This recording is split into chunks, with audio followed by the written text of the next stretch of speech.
Hello EFD squad and welcome back to Transfer Review with me and Pato, where we put this week's transfer rumours underneath the microscope and, give them a little critiquing. Pato, this one's from The Guardian. We're going to go straight in with Bakayoko and Alexandro to Chelsea. What do you make of this? Yeah, we've seen some unrest at Chelsea over the last few weeks. Antonio Conte wants a big statement from the board. He wants to be back to really beef up that squad in preparation for a Champions League campaign and, of course, a title defence. Now, though they're saying that there are problems between the coach and the club hierarchy, apparently they're willing to do what it takes to keep the Italian on board, and so they're going to lay nearly £100 million on the table to wrap up Alexandro from Juventus and Tiémoué Bakayoko from Monaco. Now, this would give them some real depth in the midfield, I think, and of course, Alexandro, as good as Marcos Alonso has been, Alexandro, Marcelo aside, may just be the best left-back in the world at the moment. Chris, what do you reckon? Well, I think he's definitely an upgrade on Marcos Alonso, isn't he? Despite Alonso getting a very impressive 6 or 7 goals this season, Sandro actually creates double the amount of chances as Alonso per 90. That's 2, by the way, and the Chelsea wing-back only creates 1. He also has a superior pass completion percentage at 84% and makes nearly 4 tackles and interceptions per game. That's well over Alonso's average of 2.8. And at 26 years, only 26, Sandro's already won back-to-back league titles in 3 different countries. Whoa. It's that sort of experience within your squad that you need to retain the title and to build that winning mentality to continue it too. However, Pato, I think Bakayoko would be a sound addition, as you say, but it'd be pretty harsh if he took the place of Nemanja Matic, wouldn't it? Yeah, Bakayoko does a lot of defensive work. He's been making 4 tackles plus interceptions per 90 this season for Monaco. But you don't necessarily need that when you've got Kante there, who's really that turnover machine. Yeah. What you need is a slightly more cerebral, kind of composed passer. Now, Matic can do that. Matic is surprisingly good on the ball, but you'd have thought you want a distributor, and that's not what Bakayoko is. He's a very good dribbler, does a lot of defensive work, but he's not really a creator. If you compare his statistics in attack last season to Matic's, Bakayoko got 1 assist in the league. Matic got 10.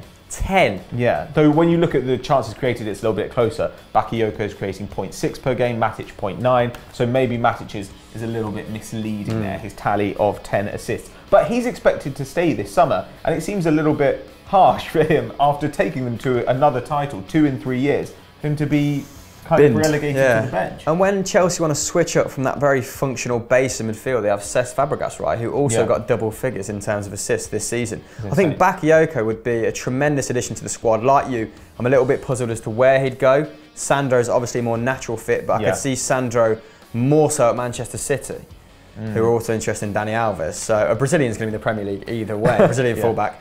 But we don't know how to rate this one from The Guardian. Feasible, but maybe not necessary. Should we leave it at that? Yeah, I think Bakayoko is going to happen, right? Alexandro, question mark. What do you guys think? Will he stay at Juve? Will he go to City? Will he go to Chelsea? Let us know in the comments below. Chris has already alluded to this one. It's Dani Alves from Juventus to Manchester City. This is from The Guardian and Sky Sports, so seems pretty solid. Chris, what's happening? Yeah, a bit of an odd one this, isn't it? Juventus could lose both their Brazilians at fullback, that Brazilian contingent on either flank, as news surfaced that Manchester City prepared to bid up to $5 million for Dani Alves, who only has 12 months on his contract left, which is why I understand the fee is so low. Now, Guardiola is prepared to offer him a 2-year deal, according to The Guardian and Sky Sports, as you've said. And videos surfaced online of Gonzalo Higuain seemingly and his teammates saying goodbye to the Brazilian. But then Alves said it was taken out of context. He told people not to chat or they'll get banged. And but then rumours resurfaced from Sky Italia Gianluca Di Marzio to say that Alves is prepared to cut his contract short and leave on a free. So this one's kind of all over the place at the moment right now. Will he go to Manchester City for $5 million, or will Juventus cut his contract short in maybe the hopes that he doesn't spend another year on the wage bill? I'm not entirely sure. Do you have any more wisdom to impart? Well, of course, he has played a lot on the right wing this season. It hasn't just been right back. And it looks like they're going to secure a €40 million deal for Douglas Costa from Bayern Munich. So perhaps, therefore, they don't need the player and they could do with 5 mil. Who knows? and like you say, getting him off the wage bill. Now, Guardiola is focusing on the fullback areas this summer. I think we all know that, or at least he intends to. Clichy, Sagna, Zabaleta contracts all coming to an end. And Alves, of course, was one of Pep's first signings as Barcelona boss. He knows the player very well. They did huge things together. The one question I have here is whether City should really be going for a player of this age. Last summer, they went for an old player. They went and got Claudio Bravo. And he was meant to be a short-term solution while they looked for somebody who could take that mantle in the longer term. This season, I don't think that they should be doing that again. They've, of course, been linked in the fullback positions with Alexandro, as we spoke about before, with Alex Grimaldo and Nelson Semedo of Benfica. So you wonder if they'd be better off taking a punt on a player like that, or simply paying the 40 million, 50 million, 60 million, whatever it is Daniel Levy's asking for Kyle Walker, if that solves the position for a longer period of time. You look at that squad, there are quite a few veterans there, aren't there? Well, yeah, I mean, they let Zabaleta go, Sagna and Clichy, because they were the wrong side of 30, right? And he wanted to bring that average age of the squad down, which he has done in attack, emphatically, with the likes of Bernardo Silva, Leroy Sané, but it's not really happened in defence yet. Maybe he's lost out on his primary target. This would indicate that maybe Alexandro is on his way to Chelsea or is staying at Juventus. Whichever way you look at it, it looks like a plan B, doesn't it? It feels like a plan B. But there are worse plan Bs than Dani Alves. I mean, he was last season he was creating 2.2 chances per game. That's way more than either of City's fullbacks. We know about his attacking prowess. He's still got it in his locker. They could maybe use that experience in the Champions League, who knows? But would this be a good signing, guys? As always, let us know just below. We head over to the Eternal City for our next piece of business, and this one looks pretty much nailed on, doesn't it, Pato? It is Jean-Michel Seri from Nice to Roma. Monchi's first bit of business. What do you think?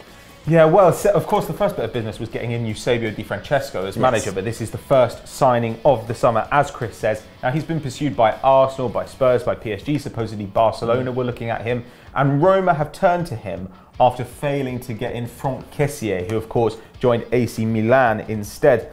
Now, it looks like his agent went to Roma. It looks like they've maybe got something sorted. Nice were holding out for a bid in the region of 40 million euros, and that'd be a huge profit, given that they paid 1 million euros for him 2 years ago to Paços de Ferreira, the Portuguese side. Crazy. A question for me is where he'd fit in, because of course you've got Leandro Paredes, who's that kind of press-resistant passer at the base of midfield. You've got Nainggolan as well. What is it that Seri will bring to that midfield? Well, Seri's the sort of chief creator in that side. He's not quite an attacking midfielder, but he's definitely not a defensive midfielder either.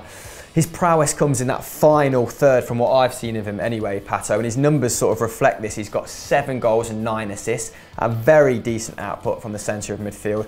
And he has very similar numbers, actually, to Nainggolan in that Roma side, who got 5 assists and 11 goals last season. And he's been looked at by some of Europe's top clubs as well, isn't he? So that might indicate, is Nainggolan on the move? Are they anticipating big bids from the likes of Chelsea, who've been incessantly linked with him? Of course, Nainggolan, the only man in European football who tackles with his heel and somehow manages to pass it / take his man on mid-tackle. I would like to see him stay at Roma. You want to see Roma keep their best players, right? I know Salah might be on his way to Liverpool, but you want them to challenge Juventus next season for that Scudetto. But yes, Seri's also a bit of a metronome. He's got a 90% pass accuracy as well. And when he does choose to take his man on, which is not very often from what I've seen. Either way though, Seri is clearly a talented guy, and I think Roma have landed a real coup here by landing him. Guys, what do you make of it? Will this help Roma challenge Juventus next season? Do they need to keep hold of Nainggolan? Let us know in the comments below. Now, it wouldn't be transfer review without an Arsenal and Barcelona rumour, but this is not Hector Bellerin to Barca because everyone's bored of that one. The Independent report that Rafinha could be a make-weight in such a deal. Bullshit. Swap deals never happen. But if Rafinha's on the market, everyone will be interested. And Arsenal, perhaps most of all, because they've wanted him before. Is that not right? Yes, they have. And I'm not surprised. I wouldn't be surprised if he was sounding out a move, putting out the feelers. Because minutes have been quite frankly hard to come by for him, haven't they, in his last couple of seasons. Great player, great flexibility. I've seen him play on the right, he's done a job there at the base of midfield. He's scored goals when he started, hasn't he? I think he scored 6 in 18. He arrives late in the box, Frank Lampard-esque almost. But I think they'd be mad to let him go. They've let one Alcantara slip through their clutches. To let 2 go would be foolish. I mean, he might be a little bit aggrieved that seeing Andre Gomes get so many minutes. He's come in, he's had a lot of game time, he's not really made much of an impact. Sergio Roberto is being used at right back and right midfield. I think he's better than Sergio Roberto. I'm not sure if Sampa's still at the club. He might have left now, but he was streaks ahead of Sampa. Rakitic is approaching 30, so maybe if he stays, he might take Rakitic's place. There might be more minutes to come by. But I think this would be a great deal for Arsenal if you've got Rafinha. I think he can just do a job wherever he's put. He's a really intelligent footballer, isn't he? And very much in the La Masia mould. Surely there'd be uproar if Rafinha left. Well, I don't know. We always think that, but it depends who comes in to replace him. We've heard that Barcelona might make a big bid for Verratti, and that would be certainly a good way to appease the culés.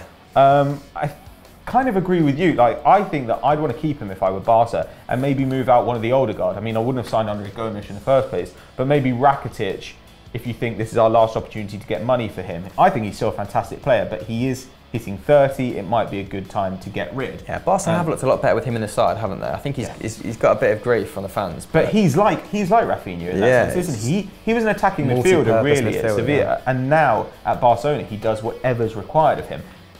From that point of view, he'd be a great signing for Arsenal. I mean, Ramsey at his best is a very good all-round midfielder, but he does tend to be either defensive or attacking, and he can't do both at the same time. What Arsenal could really use is a sort of Ander Herrera type player who's just willing to perform a tactical function depending on what he's told by the manager that day. I would absolutely love this move. Apparently rumours I saw were about 30 mil, something like that. I don't think that's bad at all for a guy who's in his prime. The only question is his injury record. But what do you Barcelona fans think? Will he leave? Would you be happy if he did, provided you got Verratti? And Arsenal fans, would you take Rafinha in that midfield? Let us know in the comments below. Our transfer shocker this week is Pierre-Emerick Aubameyang to Manchester City, and a late arrival. News broke this morning. Robert Lewandowski wants to leave Bayern Munich. We're going to touch upon that last, but first, Pato, PEA to Man City. What do you think? Well, apparently his £60 million move to PSG looks to have fallen through. And while Arsenal, Liverpool have registered an interest in the player, Man City are supposedly front runners. On alert, as the tabloids like to say. Now, Pep Guardiola is a long-term admirer of him because, as is everybody who likes football, goals, and just like being good at the game. He scored 42 in all competitions last season. He finished third for the European Golden Shoe behind Bas Dost and Lionel Messi. What company to be in. Now, look, if Aubameyang's on the market, fair enough, you might be interested in him, but does City even have space for him? Well, if they sold Iheanacho and got the 20 plus mil that's been touted, then they still wouldn't have space for him. Basically, Gabriel Jesus is going to want more minutes next season after arriving for nearly £30 million. Sergio Aguero, the man with the best goals to minute ratio in Premier League history, is still there. He averaged 20 goals per season. He's been there. I think he is going to have a large say in what goes on. It doesn't look like he's going anywhere anytime soon. I mean, people thought that his kind of playing style wasn't simpatico with Pep's ideal forward, as in he wasn't dropping back, wasn't creating that space in the box, a la Messi, a la Ribery when he deployed him in number 9 at Bayern. But I think Pep's going to change his tactics a little bit. We saw that towards the end of last season, didn't we? We saw Sergio Aguero come back in an incredible run of form towards the end of last season. I can't see this happening. Why would they spend 60 million on another forward player? They've spent 42 on Bernardo Silva. Playing right back. Got Leroy slightly, exactly. Unless Aubameyang wants to do a stint at fullback, I'd say no. So let's move on to Lewandowski. Okay. Now this seems really petty. Basically, from what memory can recall, he was disappointed he didn't win the Golden Boot in the Bundesliga, and he said he didn't receive adequate enough support from his management or his players in the final game to do so. I'm not sure what happened. This sounds very childish, but basically Aubameyang scored 2 in the final of the season to win it, didn't he? And I think Lewandowski didn't score a single goal in their 4-1 win over Frankfurt. I don't know if his agent's just using this. Like, I can imagine him not being upset about this at all, and his agent just using this as fodder to maybe sound out and move to Real Madrid if Ronaldo leaves. Well, he is like 28 now, isn't he, Lewandowski? Something like that. And you'd have thought that it makes sense if you're approaching kind of your last big contract, just to do a little bit of shopping around. Yeah, but have a stronger motive. Yeah, it's absolute bollocks. I mean, like, how many... It's called the Torjägerkanone. That's what the prize is called for the top scorer in Germany. I'm pretty certain he's got 3 or 4 of them. I can't imagine he gives half a shit at the moment. So yeah, this does sound like contract talk. This is like when Sergio Ramos wanted to join Man United and win the Europa League. Bollocks. Absolute nonsense. Where would he go? Lewandowski? Yeah. Gives a shit. It's not going to happen. I mean, Real Madrid, maybe suit us for him. Atleti. Man United. I want everyone to go to Atleti. If he went to Man United. Go back to Dortmund. Aubameyang leaves, Lewandowski to Dortmund, they win the league. Done. Football. It's easy. It's easy when you know how. Simple game. Yeah. So that's all the we're going to shovel this week on Transfer Review. Have we missed any steaming ones out? Let us know in the comments below. What should the beautiful people do next, Patrick? There's a Stat Wars, as always, ready to be watched. There's Football Mundial, there's Continental Club, there's all good things, and they're all right here on Euro Football Daily. Like, subscribe, do the normal stuff. We'll see you next week.